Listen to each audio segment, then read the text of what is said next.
ऊपर 498A का गलत आरोप लग गया है तो आप घबराकर कुछ गलत कदम उठा लेते हैं तो बात एफआईआर से शुरू होकर जेल तक पहुंच सकती है। इसलिए ये वीडियो आपके लिए है, ध्यान से सुनिए। ये वीडियो आपकी जिंदगी बचा सकती है।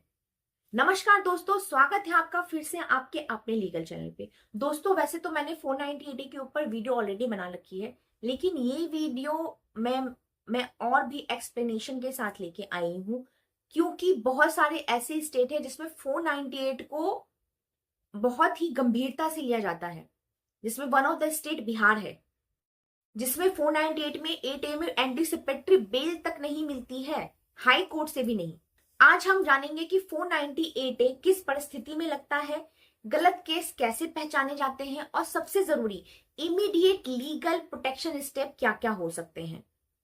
जो बिहार से मेरा ये वीडियो देख रहे हैं, प्लीज अब इसको ध्यान से सुनिएगा और पूरी तरह से अंत तक वीडियो जरूर देखिएगा। और भी जो लोग इससे पीड़ित हैं वो भी जरूर देखिएगा और मेरे चैनल को लाइक कीजिएगा, शेयर कीजिएगा, सब्सक्राइब कीजिएगा। जो न्यू व्यूअर्स मेरे इस चैनल को देख रहे हैं, प्लीज सब्सक्राइब कीजिएगा चैनल को। आईपीसी सेक्शन 498A जो ज्यादातर लोग जानते हैं, लेकिन बट अब ये सेक्शन चेंज होके बीएनएस सेक्शन 85 हो चुका है। तो ये सेक्शन 85 क्या कहता है कि अगर पति या उसके परिवार वाले ने आपके ऊपर क्रुएल्टी की है, शारीरिक या मानसिक, तो वो नॉन बेलेबल कॉग्निजेबल ऑफेंस माना जाता है। लेकिन सबसे बड़ी प्रॉब्लम इस सेक्शन के साथ ये है कि कई बार एक नॉर्मल झगड़े में, ईगो के तहत या बदला लेने में या इन्फ्लुएंस होके इस सेक्शन का मिसयूज किया जाता है।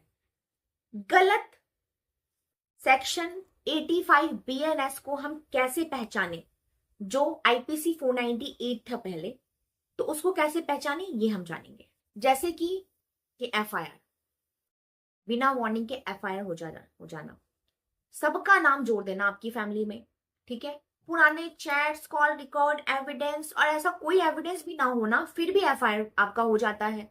उसके बाद पैसे और सेटलमेंट और डिमांड की बात होती है उसमें, उस फेक केसेस में। जो 498A केस जो होते हैं, जो फेक्स होते हैं, उसमें सबसे बड़ा जो होता है, मुद्दा होता है, वो है डिमांड, पैसे की डिमांड। ये पैटर्न फेक केस का एक स्ट्रॉन्ग संकेत होता है। जैसे आपको पता चले कि आपके खिलाफ एफआईआर हो गई है, आप एंटीसिपेटरी बेल के लिए अप्लाई करते हैं, लेकिन अनफॉर्चुनेटली बिहार में एंटीसिपेटरी बेल भी नहीं मिलती है, ना डिस्ट्रिक्ट कोर्ट से और ना ही हाई कोर्ट से। बट अदर स्टेट जैसे दिल्ली वगैरह में अगर आपका केस फेक है तो एंटीसिपेटरी बेल मिलने के पूरे चांसेस होते हैं, तो आपको घबराने की बिल्कुल भी जरूरत नहीं होती है। अब मान लेते हैं कि एफआईआर नहीं हुई है, लेकिन आपको लड़की के परिवार वालों से ना धमकियां आ रही हैं कि मैं आप तुम्हारे खिलाफ एफआईआर करवा दूंगी, तुमने मेरे साथ ये किया है, वो किया है, तुमने मेरे घर वालों से पैसे की डिमांड की है, मुझे टॉर्चर किया है, फिजिकल अब्यूज किया है। तो अगर आपको धमकियां आ रही हैं कि मैं तुम्हारे ऊपर ऐसे ऐसे केसेस लगा दूंगी, तो आप उस चैट्स या कॉल रिकॉर्ड्स को अपने पास रख सकते हैं कि जब लड़कियां या पत्नी या उसके परिवार वाले आपके ऊपर या आपके परिवार वालों के ऊपर ये सेक्शन यूज करके एक फेक एफआईआर क्रिएट करें, तो उससे ये फेक एफआईआर जो है कोर्ट में थोड़ा सा कमजोर हो जाता है। सबसे इंपॉर्टेंट सवाल कि इस केस में डायरेक्ट अरेस्ट नहीं हो सकता है इन्वेस्टिगेशन के लिए। इसमें पुलिस को एक नोटिस देना होता है उनके एक्यूज के घर वालों को और हस्बैंड को कि आपको थाने आना है और थाने में आपकी इन्वेस्टिगेशन होगी, आपसे कुछ क्वेश्चंस पूछे जाएंगे।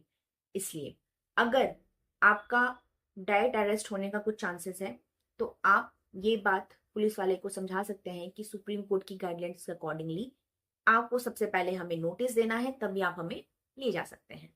ये कानूनी और पूरी तरह से वैलिड है। अगर आपको लगता है कि ये केस करने के बाद भी आपका रिश्ता बच सकता है, तो मीडिएशन, काउंसलिंग, सेटलमेंट, ये सब सारी चीजें होती हैं जिनसे आप अपना रिश्ता बचा सकते हैं।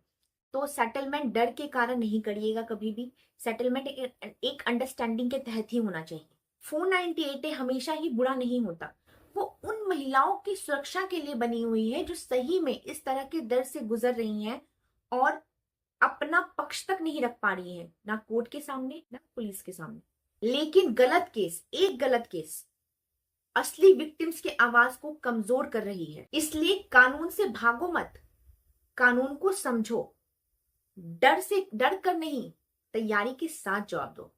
अगर आपको ये वीडियो पसंद आई हो तो लाइक कीजिएगा, शेयर कीजिएगा, ज्यादा से ज्यादातर शेयर कीजिएगा। जिनको इस चीज की जरूरत है उन तक जरूर पहुंचाइएगा।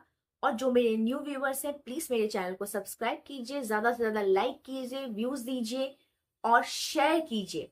तब तक के लिए धन्यवाद।